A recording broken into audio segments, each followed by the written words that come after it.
اور وہ آدمی جو ساری عمر اپنے باپ سے پیسے لیتا رہا ہے، جس وقت ابو کا ہاتھ ایسے ہوگا نا، میں زندہ نہیں بچوں گا کہ میرے سامنے میرے باپ کا ہاتھ پھیلا ہوا ہے۔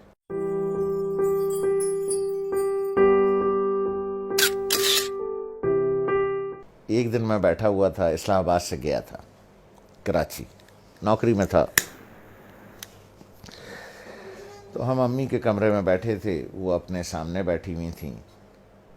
تو میری ایک ہی بہن پاکستان میں ہے، اس کے تینوں بچے بھی آئے ہوئے تھے، وہ بھی آئی ہوئی تھی، تو ادھر صوفہ رکھا تھا تو اس پہ میں بیٹھا تھا، 2 لوگوں کا صوفہ تھا ہے وہ، تو والد صاحب برابر میں بیٹھے تھے،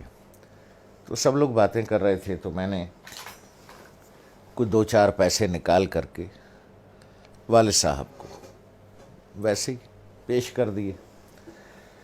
تو میں نے عین اس موقع پر یہ کیا کہ جب میں سمجھا کہ کوئی نہیں دیکھ رہا ہے، ٹھیک ہے، سب اپنے اپنے گپ میں لگے ہوئے ہیں، کوئی نہیں دیکھ رہا ہے، تو میں نے اس موقع سے فائدہ اٹھا کے جلدی سے چھپا کے ابو کو، مجھے نہیں پتا تھا کہ امی دیکھ رہی، تو انہوں نے بڑے زور سے کہا دوبارہ دو، جیسے وہ ذرا سختی سے بات کرتی ہیں، تو مجھے یہ تو پتا چل گیا کہ انہوں نے دیکھ لیا، تو میں سوچ رہا ہوں کہ یہ کیوں کہہ رہی ہیں دوبارہ دو۔ ان کا نواسا ساتھ بیٹھا تھا، حمزہ، جو ماشاءاللہ 6.25 فٹ کا ہے، اس وقت 6.25 فٹ کا تھا، تو مجھے تو انہوں نے بہت سختی سے کہا دوبارہ دو، اور اپنے نواسے سے کہا حمزہ دیکھو ماموں نانا کو کیسے پیسے دے رہے ہیں۔ تو میں نے جیب سے جو بھی پیسے نکالے یہاں رکھ کے والد صاحب کو ایسے یوں کر کے چھپا کے پیش کر دیے، تو ابو نے اٹھا لیے۔ تو دوبارہ جب امی نے کہا کہ دوبارہ دو، حمزہ دیکھو ماموں کیسے پیسے دے رہے ہیں نانا کو، تو میں نے دوبارہ دے دیے، تو والدہ نے کہا کہ اب اسے بتاؤ کہ تم نے ایسے کیوں دیے۔ تو میں نے کہا دیکھو بھائی حمزہ میاں، یہ میرے والد صاحب ہیں، میں ساری عمر ان کے ہاتھ سے پیسے لیتا رہا ہوں، اب میں نے یوں نکال کے پیسے دوں گا تو میرے والد صاحب کا ہاتھ یوں ہوگا،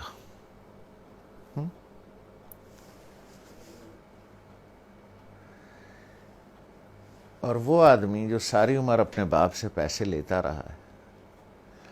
جب میں نے کہا اپنے بھانجے سے، میں نے کہا حمزہ میاں جس وقت ابو کا ہاتھ ایسے ہوگا نا تو میں تو مر جاؤں گا، مجھے ہارٹ اٹیک ہو جائے گا، میں زندہ نہیں بچوں گا کہ میرے سامنے میرے باپ کا ہاتھ پھیلا ہوا ہے، اس لیے بیٹا میں ایسے دیتا ہوں یہاں رکھ کے کہ والد صاحب یہاں سے اٹھا لیں، انہیں میرے سامنے ہاتھ نہ پھیلانا پڑے، جس طرح سے پرانے وقتوں میں بادشاہوں کو نظر اور نیاز دی جاتی تھی نا یوں کر کے، اور بادشاہ اگر قبول کر لے اٹھا لے تو وہ نیاز قبول ہو جاتی تھی، جیسے آج بھی مزاروں پر ادھر ادھر پیروں کو ایسے کر کے نظر دی جاتی ہے، پیر صاحب ہاتھ لگا دیتے ہیں یا کبھی کبھی اٹھا بھی لیتے ہیں، تو سمجھیے وہ نظر اور وہ نیاز قبول ہو گئی۔ تو میں نے کہا بچے جس وقت میں یوں کر کے دوں گا اور ابو کا ہاتھ ایسے اٹھے گا میں تو مر جاؤں گا بیٹا، کہ میرے باپ کا ہاتھ میرے سامنے پھیلا ہوا ہے، تو اس لیے میں ایسے کر کے نظر پیش کرتا ہوں چھپا کے کہ کوئی دیکھ نہ لے ہیں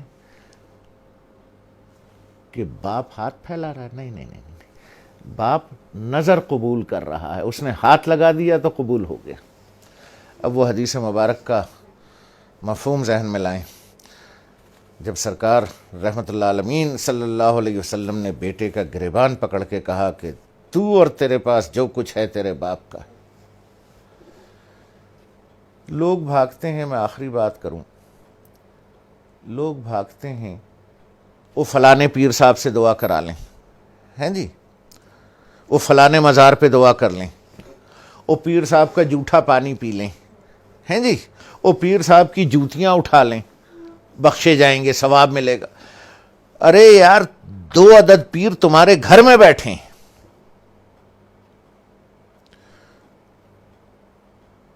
ایک عورت ایک مرد، دو پیر تمہارے گھر میں بیٹھے ہیں یار، جا کے ان کی جوتیاں سیدھی کر، ان کا جھوٹا پانی پی، ان کے پیر دبا، پیر صاحب کے بجائے باپ کو نظر اور نیاز پیش کر، جا کے ابا کے جوتے پالش کر،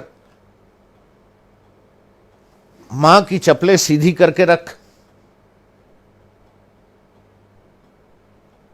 دو پیر گھر میں بیٹھے ہیں، ان کو چھوڑ کے اللہ کو ڈھونڈنے کہیں اور جاتے ہو، شرم نہیں آتی؟